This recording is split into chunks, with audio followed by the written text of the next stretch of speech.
रंगरंगोटीचे काम करणाऱ्या तरुणाचा विजेचा करंट लागून दुर्दैवी अंत. आंबड पाचोड रोडवरील शिरनेर येथील घटना. मयत तरुणाचे नाव शुभम गणेश मुर्तडकर. जालन्याच्या अंबड तालुक्यातील मौजे शिरनेर येथे एक दुर्दैवी घटना घडली असून यात रंगरंगोटीचे काम करणाऱ्या एका तरुणाला उच्च दाबाच्या विजेचा करंट लागून दुर्दैवी अंत झाला आहे. ही घटना आज दिनांक 1 एप्रिल 2026 सकाळी 11 ते 11:30च्या सुमारास घडली. मयत तरुणाचे नाव शुभम गणेश मुर्तडकर असे असून तो अंबड शहरातील इंद्रानगर येथील रहिवासी होता.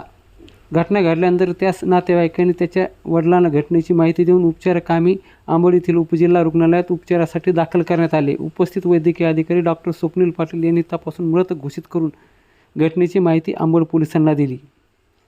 या प्रकरणी अधिक माहिती अशी की अंबड शहरातील इंद्रानगर येथील रंगरंगोटीचे काम करणारा तरुण नामे शुभम गणेश मुर्तडकर हा रंगरंगोटीचे काम करण्यासाठी आपला चुलता संतोष मुर्तडकर, चुलत भाऊ आणि इतर सहकाऱ्यासोबत काम करण्यासाठी शिरनेर तालुका अंबड येथे गेला होता.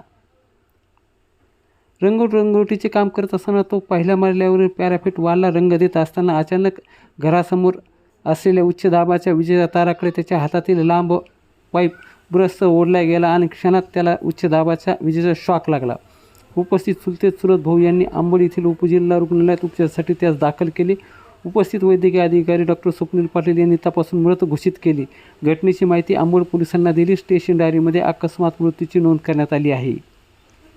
तर घटनेचा मरणोत्तर पंचनामा पोलीस अंमलदार संदीप कुटे, हिरामन फलटणकर, अमर तोडकर यांनी केला. तर वैद्यकीय अधिकारी डॉक्टर पाटील यांनी शवविच्छेदन करून मृतदेह अंतिम संस्कारासाठी नातेवाईकाच्या ताब्यात दिला. तर शोकाकुल वातावरणामध्ये 5:30 वाजेच्या सुमारास त्यास अंतिम निरोप देण्यात आला. मयत शुभम मुर्तडकर यांच्या पश्चात पत्नी अश्विनी, एक मुलगा 4 वर्षाचा, मुलगी 5 महिन्याची, आई, वडील, बहीण, भाऊ व इतर नातेवाईक असा मोठा परिवार आहे. घटनेमुळे परिसरात एकच हळहळ व्यक्त करण्यात येत आहे.